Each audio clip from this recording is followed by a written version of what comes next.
오늘 여호수아 2장 15절에서 24절 말씀을 통해 주가 쓰실 만한 이유라는 제목으로 여러분과 같이 말씀을 나누고자 합니다. 어떤 일을 하다 보면요, 같이 일을 하면 더 즐겁고 힘을 얻게 되는 사람이 있는가 반면에 어떤 사람은요, 존재 자체가 부담이 되고 힘든 사람도 있습니다. 뭐 어떤 면에서는 없는 것보다는 낫겠지만 사실 있는 게 더 고통스럽고 힘들 때가 있다라는 것입니다. 있어도 그만, 없어도 그만인 사람. 혹시 여러분은 어떤 사람입니까? 여러분은 어떤 모습이라고 생각합니까? 이 시간 여러분이 예배 가운데 하나님 앞에 나왔는데 여러분들은 어떤 모습으로 지금 하나님 앞에 서 있다라고 여겨지십니까? 그저께는 71주년 그 6.25 행사를 한국 전쟁 그 기념식을 하는 것을 보았습니다. 6.25 전쟁에 참여했던 참전 용사들을 초청해서요. 그들의 희생과 헌신을 기억하며 기념하는 기념식을 보면서 참 감사한 마음이 들었습니다. 사실 이제는 뭐 살아계신 분들보다는 돌아가신 분들이 더 많고요.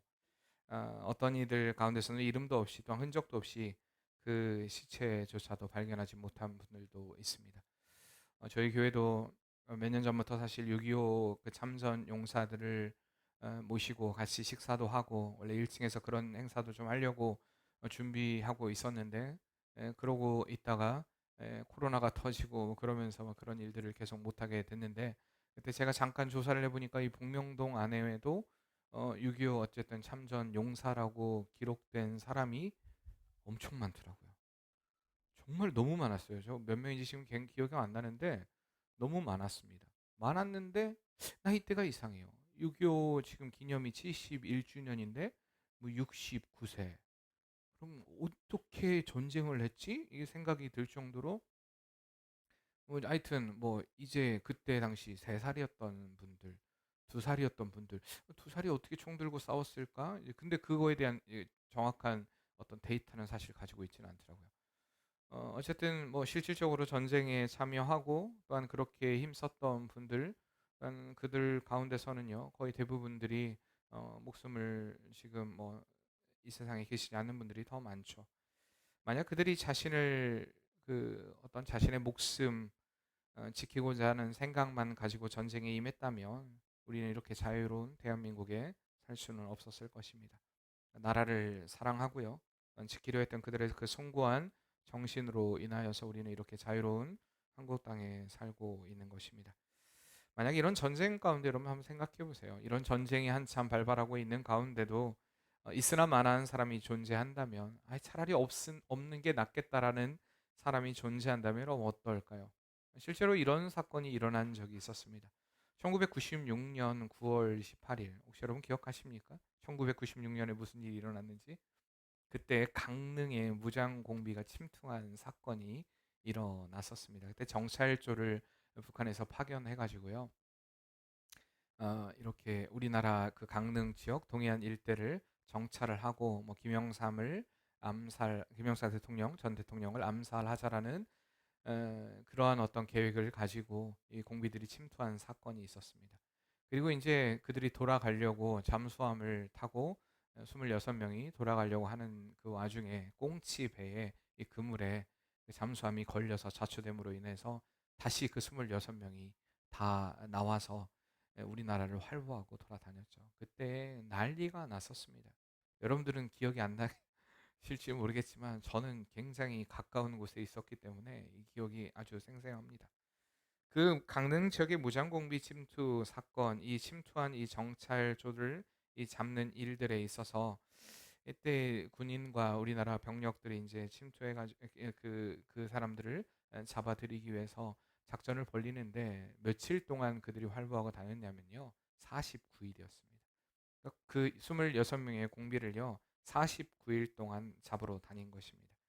그때 그 당시에 그러니까 원래는 이렇게 침투하려는 목적이 아니라 돌아가려고 했던 그 잠수함을 어쨌든 잠수함의 함장이라고 해야 되나요? 그러한 사람들 굉장히 직급이 높은 사람들이었는데도 그 전투에는 별로 효과가 없다라고 별로 쓸모가 없다라고 생각한 11명은요. 그들이 사살을 해버립니다. 그러니까 자살을 하죠.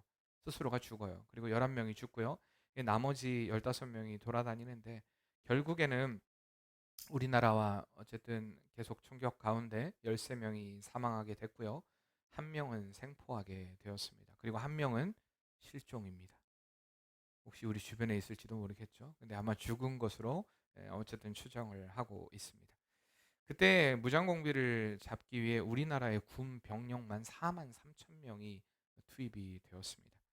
육군 28개 부대, 해군 1개 함대, 그리고 공군 1개 전단이 이 작전에 투입되고 예비군과 경찰, 뭐 군경, 뭐 하여튼 그런 사람들까지 다 포함하면요, 약한 15,000명 정도가 이 작전에 투입이 되었다고 합니다. 그 당시 우리나라의 피해를 보면요, 사망이 18명, 부상이 27명이 발생하게 됩니다. 근데 그때 간첩에 의해 죽은 사람들은요, 정확히 이마가 관통해서 죽게 됩니다. 그런데 시체 중에서는 온몸에 총알이 박혀서 죽은 시체들이 있었습니다. 근데 그 시체들은 어떻게 죽은 건지 아십니까? 적군이 아니라 아군들이 서로 총을 쏴대가지고 서로 아주 완전히 벌집처럼 그렇게 총알에 오발에 의해 죽은 이들도 꽤 있었다라는 것입니다. 겁나니까 적군이건 아군이건 그냥 서로 그냥 총을 겨누면서 쏴대기 시작합니다. 어쩌면 차라리 이 4만 3천 명이라는 군 병력 가운데 포함되지 않았더라면 좋았을 법한, 차라리 없었으면 좋았을 법한 그런 이들도 존재했다라는 것입니다. 실제로 이 소탕 작전 가운데 큰 공을 세운 것은 우리나라의 특전사입니다. 특전사가 바로 6명을 사상하고 어쨌든 나머지들도 그렇게 죽이게 되는데, 제가 근무했던 사단이 이 사단이었거든요. 우리 이 사단에서도 파병이 되게 됩니다. 그때 제 선임들이, 뭐 저는 그때 있었던 건 아니니까요, 제 선임들이 이야기를 하는데, 그때 그냥 총소리가 나면요, 얼굴도 안 들고 거기 그냥 팍 그냥 쏴댄다고 합니다. 뭐가 죽을지도 모르고 누구한테 쏘는지도 모르고 그냥 막 쏴댔다고 합니다. 이러니 아군들이건 뭐 민간인이건 뭐 쏘면은 모를 수밖에 없겠죠. 안타까움 아닙니까? 있으나 마나한 존재. 오히려 있는 것이 해가 되고 어려운 존재. 이렇듯 세상을 살면서도요, 이런 존재들이 존재한다라는 것입니다. 상황을 더 힘들게 만들고 어렵게 만드는, 같은 자리, 같은 공간, 같은 그룹 안에 있지만 있는 것이 더 힘들고 차라리 존재 자체가 없는 것보다도 더 고통스러운 이들도 존재한다라는 사실입니다. 늘 자신을 위한 삶을 살고요, 자신의 상황만을 생각하며 다른 이들에 대한 생각이 전혀 없는, 책임지지 않으려는 사람들이 어느 곳에든 존재합니다. 그러나 우리 믿음의 삶은요, 이러한 삶이 되어서는 안 된다라는 것입니다. 특히 여러분이 신앙생활하는 가운데 교회 안에 있으나 마나한 사람, 차라리 없는 것이 나을 법한 사람, 여러분 만약에 내가 그런 인물로 존재한다면 얼마나 불행한 삶일까요? 우리가 성경을 통해 본 그 믿음의 사람들의 믿음을 보면요, 그 존재 자체가 무의미하고 없어도 되는 삶을 살았던 이들은 없습니다. 사람들 가운데 이야기하죠. 어떤 인생 살고 싶어요? 가늘고 길게 살고 싶어요. 혹시 여러분 가운데서도 그런 인생을 원하는 삶이 있을지 모르겠습니다. 그러나 성경에서 이야기하는 믿음은요, 가늘고 긴 인생이 아니라는 것입니다. 그 인생 가운데 분명하고 확실하고 굵직한, 우리 장로님이 기도하시면서도 기도했듯이 믿음의 확실한 흔적을 새기고 가치를 새기면서 그 삶 가운데 믿음을 증명하는 삶, 그것이 바로 믿음의 삶이라는 것을 분명히 우리에게 성경은 제시하고 있다는 것입니다. 혹시 여러분 가운데요, 나는 그냥 가늘고 길게 그렇게 살다 죽고 싶습니다라고 생각하고 있다면요, 여러분 그 생각 바꿔야 할 줄 믿습니다.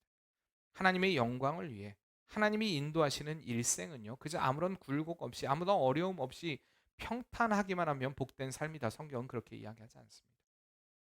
하나님은, 사람은요, 어느 때든 어느 장소에든 분명한 하나님의 이끄심이 있어야 됩니다. 때로는 그 이끄심이요, 우리 인생에서 내가 느끼는 굴곡일 수도 있어요. 어려움일 수도 있습니다. 고통일 수도 있어요. 그러나 우리가 그 모든 일들 가운데 크든 일이든 큰 일이든 작은 일이든 하나님의 일하심과 하나님의 역사하심에 없어도 되는 존재가 되어서는 안 된다라는 것입니다. 분명히 삶 가운데 하나님께서 그를 쓰시고 그를 인도하시는 분명한 이유가 있는 삶, 그 삶이 저와 여러분의 삶이 되어야 할 줄 믿습니다. 오늘 본문에 등장하는 라합과 두 명의 정탐꾼은요, 하나님이 쓰실 수밖에 없는 인물이었습니다. 우리는 지난 시간에 믿음의 사람 두 사람에 대해 살펴보았죠. 누구와 누구입니까? 여호수아와 라합에 대해 살펴보았습니다. 이 여호수아와 라합을 통하여서 하나님의 지혜로 사는 자의 삶이 어떠한 삶인가라고 우리가 말씀을 들었습니다. 하나님의 명령, 하나님의 말씀을 들었던 여호수아는요, 철저하게 하나님의 약속을 들었으니까 아무 일도 하지 않는 것이 아니라 철저하게 준비하고 전략을 세웁니다. 그리고 하나님의 약속을 믿고 하나님의 일하심을 기대함으로 이제 가나안 땅을 점령하기 위해서 그들의 첫 번째 성읍인 여리고 성을 점령하기 위해 정탐꾼을 보냅니다. 지혜롭게 하나님의 일들을 이루어 가는 것입니다. 또한 라함 역시요, 그의 믿음을 통하여서 이방 여인이었지만 그의 믿음의 고백으로 인하여서 구원의 대열에 들어간 사건을 우리가 보았습니다. 지난 시간에 우리가 살펴보았던 그녀의 믿음 두 가지. 첫 번째 믿음은요, 주권은 누구에게 있다? 하나님께 있다. 여호와께 있다라는 믿음이었습니다. 고대 근동이 가졌던 신관들, 지역마다, 그리고 또한 그것을 관할하는 특별한 신들이 있다. 뭐 번개, 태양, 각각의 또한 땅, 이런 것들을 다스리는 신이 있다라고 믿는 이러한 신관을 가진 고대에 오직 하나님의 주권, 하나님만이 역사하신다. 가나안이 아닌, 가나안의 신 엘이 아닌 하나님이 이 모든 일의 주권자이시다라는 것을 믿었던 믿음이 바로 라합의 믿음이었다는 것입니다. 두 번째, 그의 믿음은요, 유일하신 하나님을 믿는 믿음이었습니다. 다른 신이 아닌 하나님만이 유일하시다. 이스라엘을 역사하신 그 하나님만이 참 신이시다라는 믿음을 가졌다라는 것입니다. 이러한 믿음을 가졌기에 하나님은 그녀를 사용하시고 그녀를 통해 하나님의 놀라운 일들을 이루어 가셨습니다. 이렇듯 하나님께 쓰임 받는 자들은요, 확실한 믿음을 가진 자들입니다. 라합도 라합이지만 여호수아를 통해 여리고로 보냄을 받은 두 명의 정탐꾼, 오늘 등장하는 이 두 명의 정탐꾼 역시 하나님을 향한 믿음을 가졌기에 그들의 생명을 걸고 하나님을 바라보며 이 작전 가운데 망설이지 않았고 그들의 생명을 건 이 작전에 투입이 되고 결단된 믿음을 보이면서 하나님의 역사하심, 하나님의 일하심을 발견하는 은혜의 삶을 사는 것을 보게 됩니다. 여러분, 하나님을 정말 믿는 사람이라면요, 누구나 이렇게 하나님의 역사, 하나님의 일하심, 그 일의 주인공의 삶을 살고 싶어 할 것입니다. 그렇지 않습니까? 내가 하나님의 그 일하심에, 하나님의 역사하심의 주인공이 되고 싶습니다라는 그런 욕심이 없습니까? 하나님께서 나의 삶을 어떻게 이끌어 가실지, 어떠한 방법으로 역사하실지, 어떻게 이 고난과 난관의 문제들을 헤쳐 가실지, 이것에 대한 기대감, 여러분, 이것을 가지고 살아가는 그 삶, 이렇게 살아가고 싶지 않냐라는 말입니다. 우리의 현상이 하나님의 역사가 일어나고 하나님의 기적이 일어나는 현상이 되는 그 은혜, 여러분, 그거 누려보고 싶지 않습니까? 그러려면 우리는 이런 믿음을 가져야 됩니다. 혹시 여러분 가운데 정말 하나님, 내가 하나님께 쓰임 받고 싶습니다. 내가 주가 쓰실 만한 분명한 이유가 있음으로 인하여서 하나님께 쓰임 받는 인생이 되고 싶습니다라는 이러한 고백으로 주님 앞에 나아가길 원하면요, 오늘 말씀 잘 들으시길 바랍니다. 첫째로는요, 따라해 봅시다. 하나님의 편을 선택해야 합니다. 15절에서 16절 말씀에 보면요, 라합이요, 창문에 줄을 달아내리는 사건이 등장하게 됩니다. 우리가 지금 보고 있는 여호수아나 이 사사기의 말씀들에서 가장 중요한 핵심이라고 해야 될까요? 가장 중요한 배경이라고 해야 될까요? 혹시 여러분, 여호수아나 사사기에서 가장 중요한 핵심이 되는 단어가 하나 있는데 혹시 그게 뭐라고 생각하십니까? 혹시 여러분 아세요? 어려울 거, 이런 질문이 좀 어렵습니다. 정답을 여러분들에게 요구해서 드리는 것이 아니라 잊지 말라고 드리는 질문입니다. 이 여호수아나 사사기에서 가장 중요한 핵심은요, 땅입니다. 땅. 주된 활동, 이스라엘 백성 그 조상에게 약속하신 것, 바로 그 땅을 정복하는 일. 사사기에서도 보면 그 땅이 평온하더라, 그 땅이 어떻더라, 이런 말들이 등장합니다. 이런 표현들이 등장합니다. 결국 이 땅이라는 것은요, 하나님이 이스라엘과 함께 하시는 역사와 현장의 중심이며 하나님이 써내려 가시는 이 드라마의 중심 무대이고 약속의 핵심이라는 것입니다. 지금 우리가 새벽에 보고 있는 이 출애굽기를 통해서도 하나님께서 모세에게 주신 모든 그 율법의 조항들, 그 조항들 역시요, 이 땅에서 의미 있는 것들입니다. 그리고 그 율법의 조항 가운데 가장 그들에게 무거운 형벌이요, 하나님으로부터 멀어지는 것이지만 결국엔 그 땅에서 추방되어지는 것들이 가장 큰 그들에게 고통입니다. 왜 이것이 우리에게 중요한지 아십니까? 왜 이 땅이 중요한지 아십니까? 바로 지금 우리가 서 있는 이곳이 하나님의 역사를 일으키고 우리의 믿음을 보여야 할 장소라는 것입니다. 많은 이들이요. 내가 하나님을 믿는다. 내가 영원한 천국을 소망한다. 천국의 삶을 누린다. 우리 교회 같은 경우도 천국 차원의 삶을 산다. 근데 그게 뭔지를 몰라요. 너무 막연합니다. 그냥 공상과 상상의 세계 그 나래들을 자꾸 펼칩니다. 예전에는 더 그랬죠. 휴거, 666 옛날에 이런 영화들이 나오면서 우리가 살아가는 삶 가운데는 아무런 가치가 없고요. 이 삶은 그냥 대충 살아도 되고 우리는 영원한 천국만 바라보며 기도원에 있거나 아니면 아무 일도 하지 않고 기도하고 있거나 이것이 믿음인 것처럼 생각을 했습니다. 그런 잘못된 믿음을 가진 이들이 있었다는 것입니다. 그러나 천국을 소망하니까 이 땅에서 아무것도 안 한다. 이것은 진정한 믿음이 아니라는 것입니다. 하나님은요, 우리가 선 이 땅에서 하나님의 일하심을 누리고 하나님의 역사하심을 일하기를 누리기를 원하신다라는 사실입니다. 그러니까 하나님이 이스라엘 백성들에게 약속해 주신 땅이라는 것은요, 실체 없는 곳이 아니었습니다. 야, 내가 너희를 은혜로 인도할게, 이게 아니라 실질적인 가나안이라는 그 땅을 보여주셨고 실질적으로 그분의 의지가 실현이 되고 그들 가운데 임할 하나님의 임재를 보여주시는 땅이 바로 가나안이었습니다. 그들에게 약속을 보여주게 될 땅, 그리고 지금 그 땅에 여리고라는 거대한 성이 자리 잡고 있고 그 성은 난공불락이었습니다. 하나님의 약속, 하나님의 일하심을 보게 될 그 장소, 그 땅에 지금 커다란 문제가 자리 잡고 있는 것입니다. 이처럼 우리의 삶 가운데요, 우리가 서 있는 자리에서 믿음을 보여야 할 때, 하나님의 역사와 일하심을 보여야 할 그 자리가요, 난공불락 같은 이 문제들이 아주 많이 도사리고 있는 그러한 장소일 수도 있습니다. 과연 가능할까? 과연 이 문제가 해결될까? 이러한 많은 일들 가운데, 많은 문제들 가운데 하나님의 역사심과 일하심을 때론 우리가 확신하지 못한 채 불안에 떠는 그 모습이 어쩌면 우리의 모습일 수 있다는 것입니다. 오늘 본문은요, 이러한 난제 가운데 그 자리가 하나님이 허락하신 땅임을 확신하며 믿음을 선포했던 이 라합의 믿음을 통하여서 우리가 이 땅에서 어떠한 믿음을 보여야 되는가, 어떠한 선택을 해야 되는가, 어떠한 결단을 해야 하는가에 대한 중요성을 분명히 보게 된다는 것입니다. 이것에 따라 우리의 삶의 양상은요, 완전히 달라집니다. 요즘 우리가 살고 있는 시대를요, 포스트 모더니즘 시대라고 합니다. 현대 이후에. 그러니까 요즘 이 시대 가운데 제가 몇 번 종종 말씀을 드렸지만 자꾸 이거다라고 이야기하는 것에 대해서 사람들은 거부감을 느낍니다. 확실하게 무언가 결정짓는 것에 대해서 거부감을 가지고 있습니다. 다양성을 인정하라는 것입니다.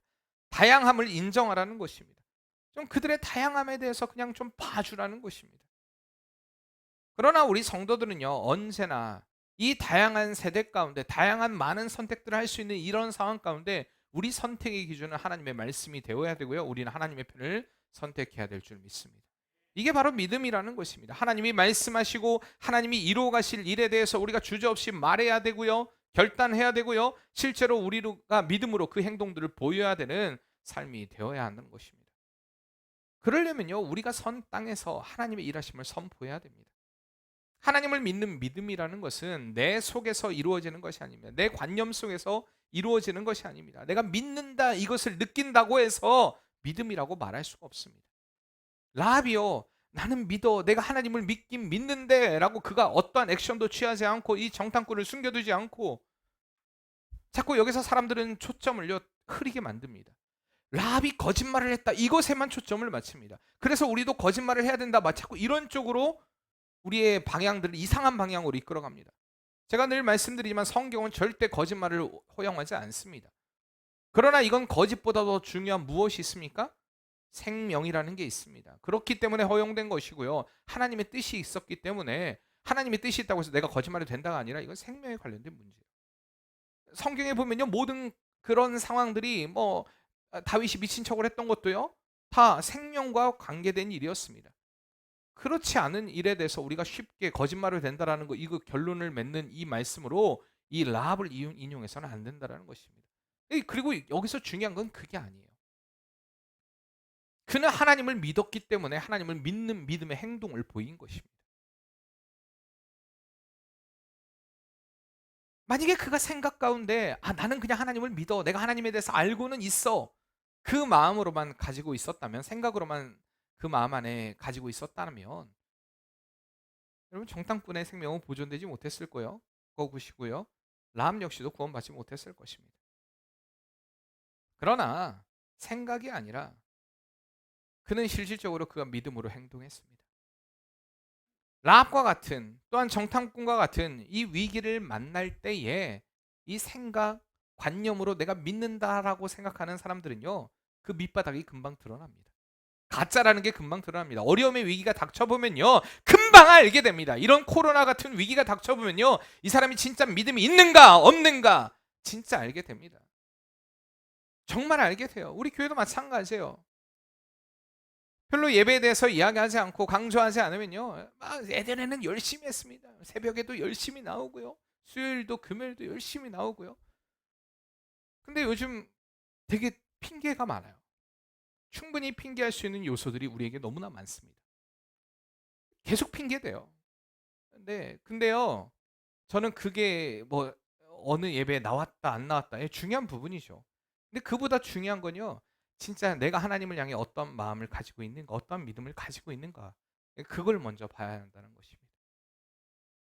사랑하는 성도님들, 우리가 서 있는 그 자리에서 하나님을 만나길 바랍니다. 이 자리를 피하면 하나님의 은혜가 있을 것이다, 이 자리만 견뎌내면 하나님 괜찮을 것입니다. 아닙니다. 지금 그 자리가요, 여러분의 믿음을 보여야 할 자리이고, 확실하게 하나님의 역사하심, 하나님의 일하심을 보여야 할 자리이고, 하나님을 만나야 할 자리인 줄 믿습니다. 자꾸 핑계하지 마세요. 자꾸 불평불만하지 마세요. 내가 어떤 상황이, 목사님 내가 어떤 상황인지 알고 그런 말씀을 하십니까? 지금 내 상황이 얼마나 힘들지 하십니까? 핑계하지 마세요. 네. 인생 가운데요, 하나님의 사람들 가운데 성경은 우리에게 정답을 제시합니다. 근데 모든 믿음의 사람은요, 위기 가운데 하나님을 찾았습니다.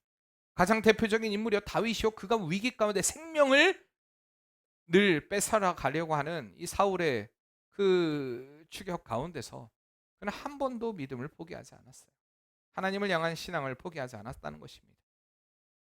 지금 그 자리가요, 여러분의 믿음을 보여야 할 자리입니다.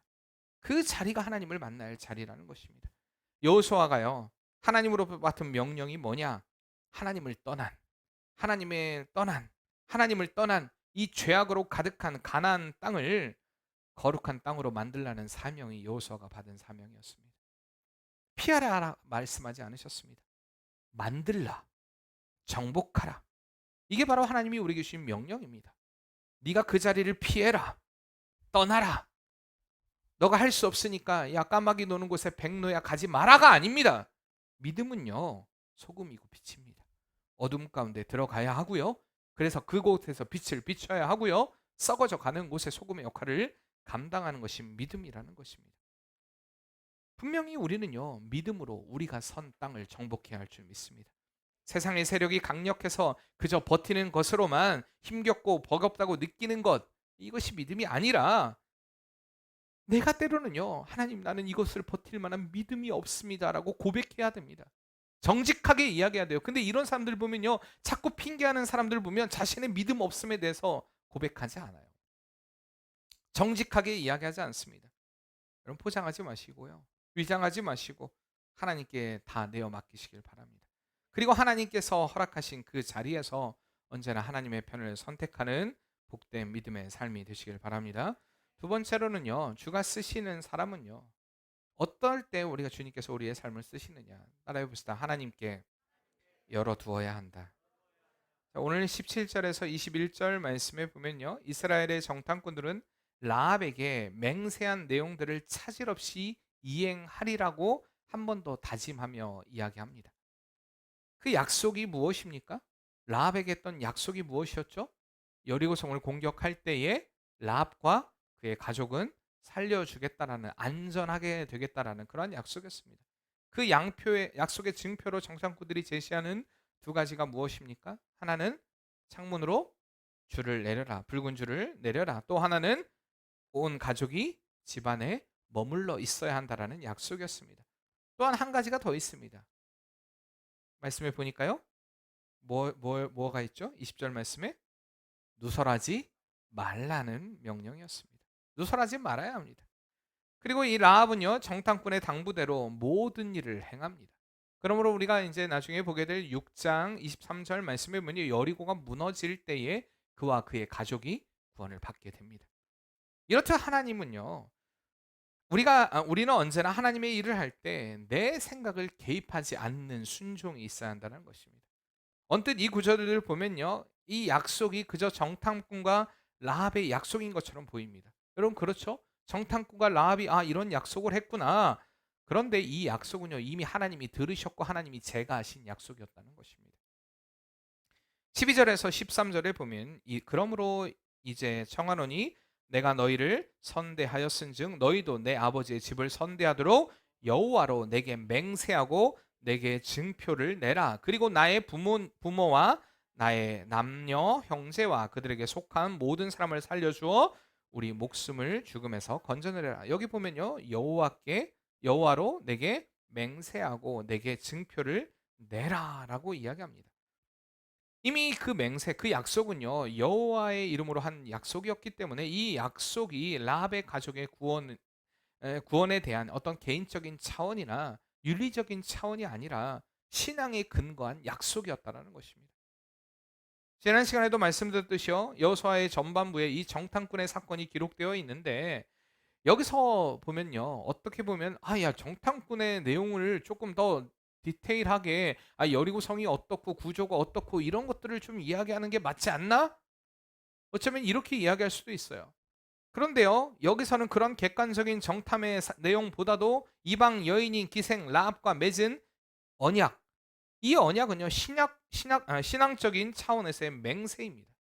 이 맹세를 통하여 믿음과 신앙적인 이 맹세를 통하여서 생명의 건짐을 받은 이 라합을 통해 이루실 하나님의 구원의 계획, 이것이 더 큰 초점을, 여기에 더 큰 초점이 있다라는 것입니다. 실제로 우리가 훗날 이 라합은요, 여리고 성의 멸망 가운데 구원을 받게 되었고요, 후에 유다 지파의 살몬과 결혼을 하게 됩니다. 그 결혼을 하게 되고요, 룻기에 나오는 이 베들레헴의 유력한 자라 이야기하는 보아스를 낳게 되고요, 그가 이방 여인 또 모함 여인이었던 룻과 결혼을 하게 됩니다. 그 결혼을 하게 되므로 결국에는 누가 태어납니까? 네, 예수 그리스도 전에 누구의 자손? 다윗이 태어나게 됩니다. 그리고 그녀를 통해 결국에는 메시아 그리스도 예수가 오게 되는 아름다운 통로로 그녀가 쓰임 받게 되었다라는 사실입니다. 이렇듯 우리가 순종함으로 하나님께 우리의 마음을 열어둘 때에 하나님은 우리의 삶을 열어주십니다. 우리가 교회를 이루고요, 이렇게 교회 안에 직분자들을 세웠습니다. 그 약속들, 여러분들이 직분자가 되면서 한 약속들이요, 착각하지 마셔야 돼요. 내가 인간과 한 약속이다. 내가 교회와 한 약속이고 내가 당회와 한 약속이지 하나님과 한 약속이 아니다라고 생각한다면 뭐 그런 분들은 없겠지만 잘못된 것입니다. 여러분들의 약속은요, 하나님에 대한 신앙에 근거한 언약입니다. 이것을 깨트리는 자의 삶은요, 결코 하나님의 이끄심, 하나님의 은혜로 사는 삶이 될 수 없습니다. 여러분 기억하셔야 돼요. 약속 정말 중요한 것입니다. 상황에 따라, 형편에 따라, 처지에 따라 변하는 것, 이것은요, 신앙이 아니라는 것입니다. 근데 자꾸 착각하지 말아야 돼요. 나는 믿음이 있다 생각하지 말아야 돼요. 정탐꾼과 라합은요, 하나님 안에서 약속을 했습니다. 그리고 이제 하나님을 믿고 순종함으로 그 마음을 주님께 열어두었던 것입니다. 분명 라합에게도요, 정탐꾼에게도 아직 위기는 도사리고 있었습니다. 그런데 그들은 오직 주님을 향한 믿음으로 그 위기의 상황을 주님께 열어놓는 은혜의 기회로 삼았던 것입니다. 사랑하는 성도님들, 이 여리고 성과 같은 닫힌 성벽과 같은 세상의 강력한 세력 가운데서도 우리는 라합과 같이 하나님의 약속을 믿고 열린 창문 그리고 밧줄을 내리며 하나님의 임재를 사모하는 성도의 삶이 되어야 할 줄 믿습니다. 우리의 마음을 주님께 여시길 바랍니다. 우리의 생각을 여시길 바랍니다. 우리의 삶을, 우리의 방향을, 우리의 결정을 주님께 활짝 열어놓음으로 인하여서 하나님의 은혜를 누리는 복된 성도의 삶이 되시길 바랍니다. 마지막으로 세 번째입니다. 따라해봅시다. 하나님과 같이 바라보라. 예. 우리가 문제를 바라보는 크게 두 가지의 방법이 있습니다. 하나는요, 하나님의 관점으로 바라보는 것이고요. 하나는 나의 관점으로 바라보는 것입니다. 하나님이 쓰시는 사람과 그렇지 않은 사람은요, 이 두 가지의 방법으로 갈라지게 됩니다. 하나님의 관점으로 일하느냐, 나의 관점으로 일하느냐. 민수기 13장에 12명의 정탐꾼을 모세가 보낼 때요, 그때의 여호수아와 갈렙을 제외한 10명의 정탐꾼의 보고는요, 상당히 비관적이었습니다. 왜요? 그들은 이 가나안 땅의 큰 보았습니다. 거인을 보았습니다. 야, 우리는 도저히 그들과 맞설 수 없다. 그들 앞에서 우리는 메뚜기와 같다라는 말로써 그들은 두려움에 떨며 보고를 했습니다. 그러나 여호수아와 갈렙은요, 그 일을 이루실 하나님의 약속을 바라보며 이야기합니다.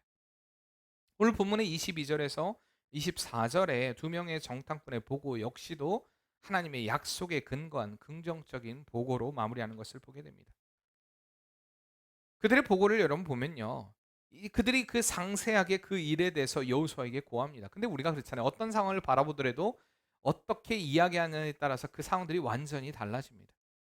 마찬가지예요. 오늘 예배 시간에도 가끔 여러분들에게 이런 얘기를 드려요. 똑같이 설교를 듣고 가가지고 같이 이야기를 하는데 전혀 다른 말을 하고 있을 때 제가 생각해요.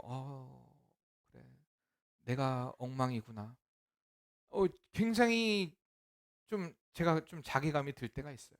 똑같은 이야기를 들었는데, 근데 저보고 물어봐요. 목사님, 누가 맞아요?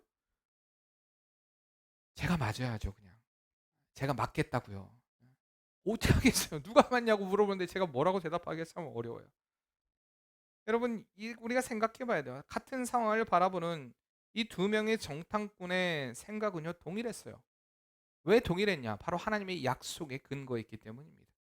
그렇기 때문에 그들의 보고는 긍정적이었습니다. 아직 여리고가 함락되지 않았잖아요. 않았을 때 그들은 이미 라합을 구출할 작전을 세웠습니다. 라합과 이미 약속을 했어요. 라합과 이미 약속했다는 것은 하나님이 이미 여리고 성을 무너뜨릴 것이다. 하나님이 이미 그렇게 하기로 결정하셨다라는 그 믿음을 가졌기 때문에 그들은 라합에게 약속을 했던 것입니다. 당연히 그러니까 보고 역시도 하나님께서 그렇게 하실 것이다라고 이야기하는 것입니다. 우리가 세상을 살면서요, 믿음의 눈을 갖는다라는 것 쉬운 일이 아닙니다. 대부분의 사람들은 민수기 13장의 그 12명의 정탐꾼 중에 10명과 같은 시각을 가지고 있어요.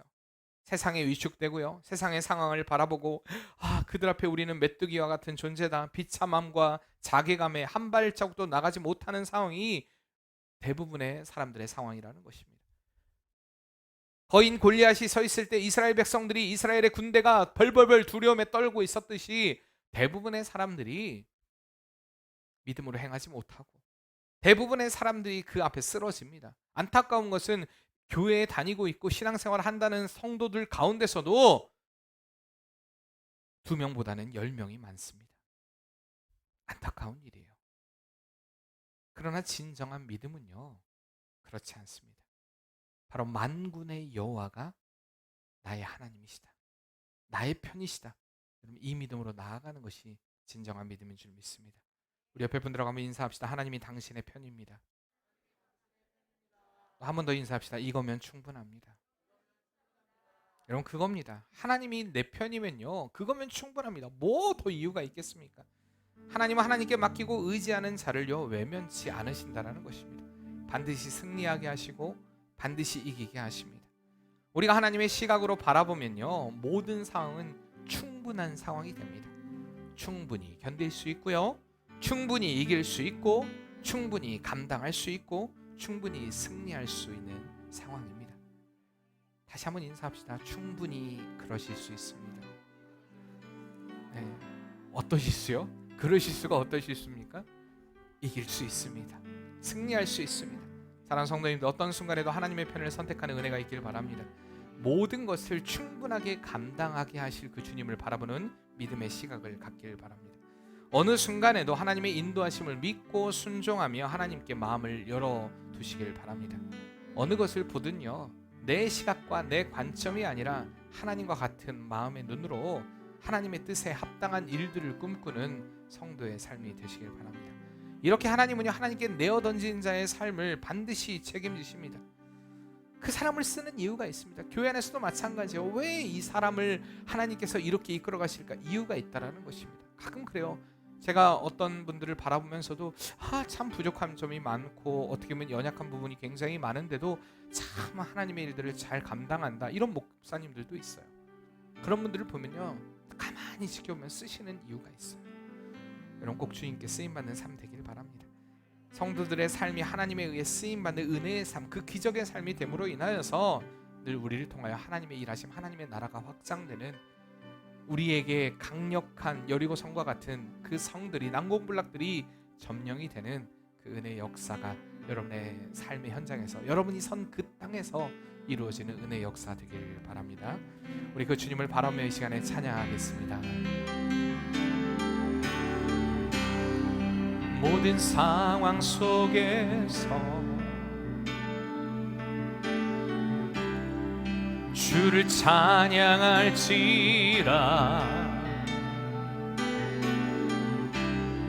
주는 너의 큰 상급,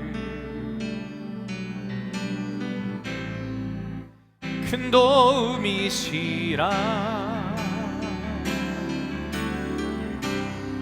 주의 얼굴 구할 때 주의 영을 부으사 크신 사랑 안에서 주를 보게 하소서.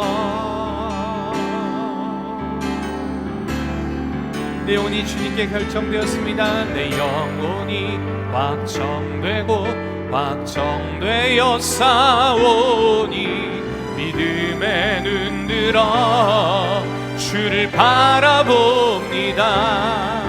내 영혼이 확정되고 확정되어 싸우니 믿음에 눈 들어 주를 바라봅니다. 내 영혼이 확정되고 확정되어 싸우니 믿음에 눈 들어 주를 바라봅니다. 내 영혼이 확정되고 확정되어 싸우니 믿음에 눈 들어 주를 바라봅니다. 주를 찬양할 때 주의 나라 이미 임했네. 주의 영원한 나라 보게 하소서. 주를 찬양할 때 주의 나라 이미 임했네. 주의 영원한 나라 보게 하소서.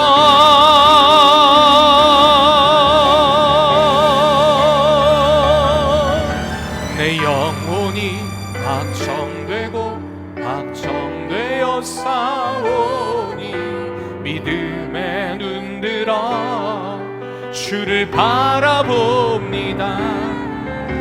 내 영혼이 확정되고 확정되어 싸우니 믿음에 눈 들어 주를 바라봅니다. 우리가 같이 기도할 때 하나님, 우리의 생각이, 우리의 중심이, 우리의 모든 관점이 주님께 확증되길 원합니다. 주님께 온전히 집중하길 원합니다.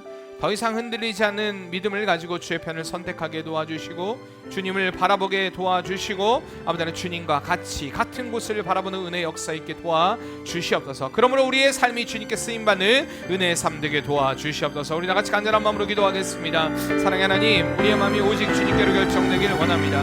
오직 하나님께로만 결정되길 원합니다. 오직 하나님께로만, 오직 주님께로만 우리의 삶의 모든 것들이 결정되며 아버지 하나님 주님께서 원하시는 기뻐하시는 그 뜻들을 이루어갈 수 있는 은혜의 삶으로 믿음의 삶으로 아버지 하나님 결정되기를 원합니다. 아버지 하나님 주님은 우리를 쓰기를 원하십니다. 아버지 하나님 주님과 쓰실 만한 이유가 있는 삶이 되게 도와주시고 아버지 하나님 오직 하나님께서 원하시는 기뻐하시는 그 뜻을 이름으로 인하여서 우리의 삶을 통한 하나님의 일하심과 하나님의 역사하심 하나님의 이끄심을 바라볼 수 있는 믿음의 역사 일어나게 도와주시옵소서. 하나님만이 하실 수 있습니다.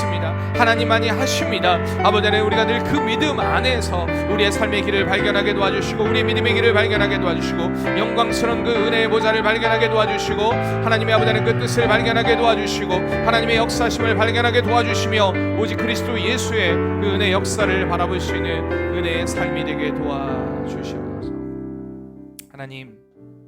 하나님은 우리를 쓰시기를 원하십니다. 한순간도 우리를 놓지 않으시고 우리를 사용하기를 원하십니다. 우리가 하나님을 기억하기를 원합니다. 우리가 늘 하나님의 편을 선택하기를 원합니다. 하나님을 보기를 원합니다.